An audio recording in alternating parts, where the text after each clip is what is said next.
Hello everyone, my name is Armangan Nirmal and welcome back to our channel DL classes. तो आज की videos में हम देखेंगे एम्पिरिकल फॉर्मूलेस के ऊपर कि कैसे कैलकुलेट करते हैं एम्पिरिकल फॉर्मूला किसी भी क्वेश्चंस में। तो आज लेकर आया हूं मैं एम्पिरिकल फॉर्मूलेस के ऊपर क्वेश्चन। तो देखते हैं क्या क्वेश्चन है हमारे पास। ये जो क्वेश्चन है बहुत इंपॉर्टेंट है, एकदम वेरी वेरी इंपॉर्टेंट। इसको इंपॉर्टेंट ही है, शो कर देते हैं इंपॉर्टेंट, बहुत ही ज्यादा इंपॉर्टेंट है ये क्वेश्चन। और ये लगभग लगभग बोर्ड एग्जाम वाले बच्चों के लिए आता ही है ऐसे क्वेश्चन। तो देखते हैं क्या दिया है। In an organic compound carbon was found to be 61% and hydrogen was 11.88%. If the vapour density of the compound is 59, find its molar ratio. Molar ratio का मतलब क्या होता है? मोलर रेशियो मैंने बताया था, मेरे दो वीडियोस में मैंने बताया था कि इंपेरिकल फॉर्मूला क्या होता है, सिंपलेस्ट होल नंबर रेशियो। तो होल नंबर रेशियो को ही मोलर रेशियो बोलते हैं। तो फिर ये क्या है? यही तो इंपेरिकल फॉर्मूला है हमारा। तो इंपेरिकल फॉर्मूला कैलकुलेट करना है, इंपेरिकल फॉर्मूला। और क्या कैलकुलेट करना है हमें? Molecular formula.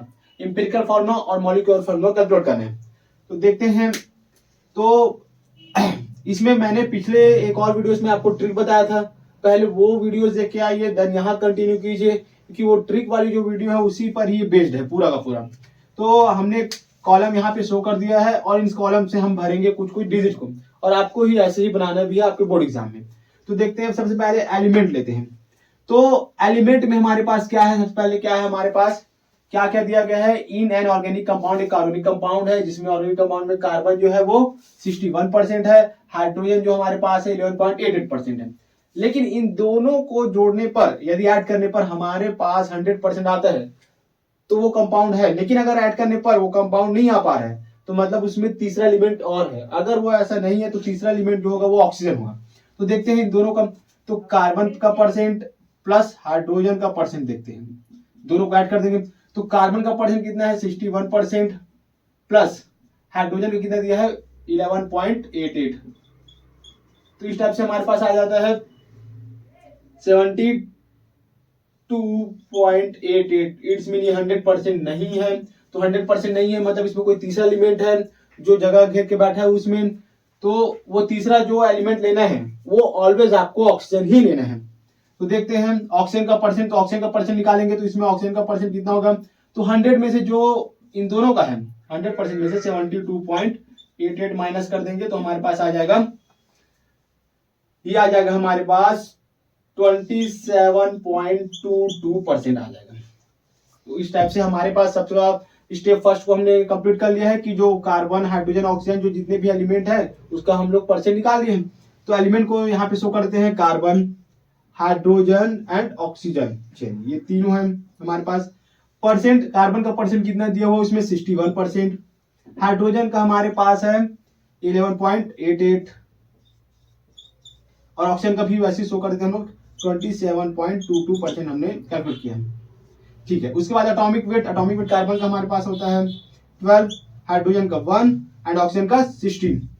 फिर स्टेप 2 में आते हैं। स्टेप 2 में हमने पिछले वीडियो में मैं बताया था कि जो रिलेटिव नंबर ऑफ एटम कैसे निकालते हैं, जितना परसेंट दिया है उसके एटॉमिक वेट से डिवाइड करते हैं। तो 61/12 11.88/1 और 27.22/16। तो इस टाइप से आपके पास आ जाता है। इसके करेंगे तो 5.08, ये आ जाता है 11.88 एंड ये जो आपके पास आता है वो आता है 1.69 ऐसा कुछ आता है। तो उसको डायरेक्ट हम लोग 7 मान लेते हैं। चलिए 1.7। अब स्टेप थर्ड में आता है। तो स्टेप थर्ड में हमने सिंपल एटॉमिक नंबर रेशियो कैसे कैलकुलेट करते हैं। तो इन जो नंबर्स में जो आपका रिलेटिव नंबर आया उसमें जो लोवेस्ट नंबर होगा उससे डिवाइड करते हैं। लोवेस्ट कौन सा है? 5, 11, 1। तो यहाँ पे आपका जो 1 है वो लोवेस्ट है। तो इस थर्ड वाले डिजिट से इन सभी डिजिट को डिवाइड कर देंगे। तो 5.08 डिवाइडेड बाय 1.7, 11.88 डिवाइडेड बाय 1.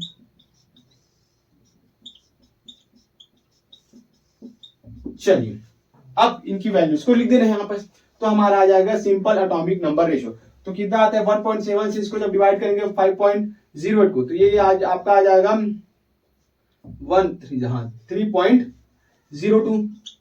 ये 1.7 को इससे डिवाइड कर देंगे तो हमारे पास आ जाएगा 7.2 और देन 1 इसको अगर डिवाइड करते हैं तो 1 आ जाएगा। ठीक है, चलिए तो ये आ गया हमारे पास। तो अब हमारा जो नेक्स्ट लास्ट स्टेप है, जो स्टेप नंबर 4 था, जो वीडियो में देखे थे हम लोग पिछले वीडियो में, वो सिंपल इंटीजर रेशियो। तो सिंपल इंटीजर रेशियो में हमें क्या करना है, इनमें इनका इंटीजर वैल्यू लिख देना है। तो 3.0 का इंटीजर 3, इसका इंटीजर 7.2 का 7 और 1 का 1, ये हमारे इंटीजर वैल्यू आ गया। तो 32371 ये हमारे पास सिंपल इंटीजर वैल्यू आ गया। तो इस प्रकार हमारे पास empirical formula weight, empirical formula कितना वेट हमारा कितना आ जाएगा, 12 इंटू 3 प्लस 7 इंटू 1 प्लस और ये 16। तो इंपेरिकल फॉर्मूला वेट हमारे पास आ जाएगा 59 एटॉमिक मास यूनिट। ये हमारे इंपेरिकल फॉर्मूला वेट आ गया। अब हमारे पास जो वैल्यू दिया गया है, वेपर डेंसिटी दिया गया है। वेपर डेंसिटी जो हमें दिया गया है वो है वेपर डेंसिटी 59 दिया गया। तो इसके हेल्प से हम लोग निकाल सकते हैं मॉलिक्यूलर वेट। तो मॉलिक्यूलर वेट निकालने के लिए हमने फॉर्मूला देखा था, molecular weight is equal to 2 into vapour density, 2 into vapour density. तो 2 इंटू वेपर डेंसिटी की वैल्यू हमारे पास है 59। तो 59 इंटू 2 हो जाएगा हमारे पास 118 एटॉमिक मास यूनिट। देन अब हम लोग एन की वैल्यू, इसके फैक्टर की वैल्यू निकालेंगे। तो एन इक्वल टू होता है हमारे पास molecular formula weight, molecular formula weight या इसी को बोलते हैं molecular weight upon empirical formula weight, empirical formula weight. तो डिवाइड कर देंगे। तो मॉलिक्यूलर फॉर्मूला वेट हमारे पास आया है 118 और इंपेरिकल फॉर्मूला वेट जो आया है वो 59 आया है। डिवाइड करेंगे तो हमारे पास आ जाएगा 2। तो एन की जो इसमें फैक्टर की वैल्यू आ गया 2। अब हम लोग निकाल सकते हैं हमारा मॉलिक्यूलर फॉर्मूला। तो मॉलिक्यूलर फॉर्मूला के लिए मैंने एक फॉर्मूला आपको बताया था। तो molecular formula is equal to होता है इंपेरिकल फॉर्मूला का फैक्टर एन। तो इंपेरिकल फॉर्मूला हमने निकाला है, क्या निकाला है, C3H7O और इसका एन कर देंगे तो एन मीन्स 2। तो हमारे पास आ जाएगा C6H14 और O2। तो ये आपका आ गया मॉलिक्यूलर फॉर्मूला। ये आपका आंसर है और ये भी आपका आंसर है।